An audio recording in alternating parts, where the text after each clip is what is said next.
Dream wedding, nina Bea Alonzo at Dominic Roque sa 2024 malabong matupad.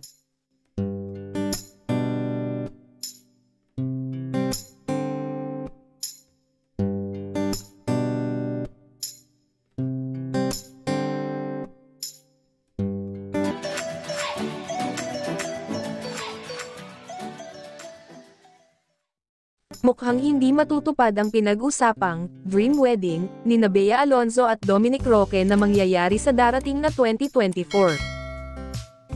Kinumpirma ng Kapuso actress na next year na magaganap ang wedding nila ng kanyang fiancé pero wala pa raw silang napagdedesisyonan tungkol sa dare at venue.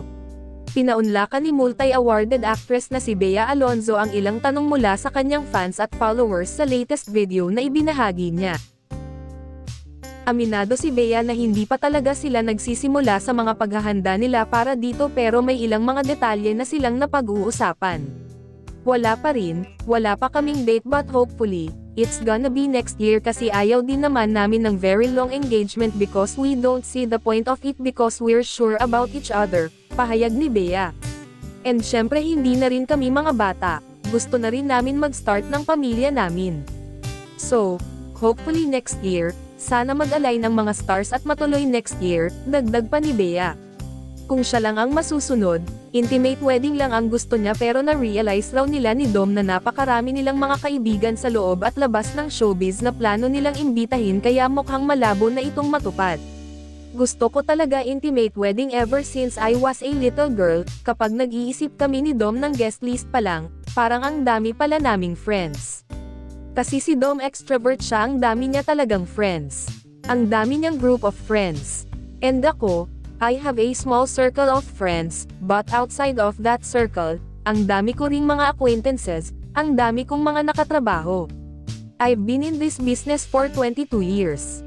Ang hirap niya talagang i-dilute into a very small number. One thing I'm sure about is that it's going to be amazing cause I'm gonna be marrying the love of my life, paliwanag ni Bea. July 18 ng kasalukuyang taon naganap ang surprise proposal ni Dominic kay Bea.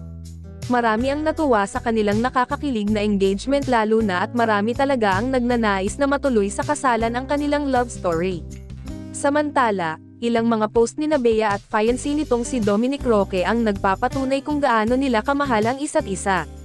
Isa na rito ang post ni Bea kung saan hindi napigil ang magkomento ni Dominic ng ganda naman nito, na nagpakilig hindi lang sa kanilang fans kundi maging sa ibang mga nakakita ng post.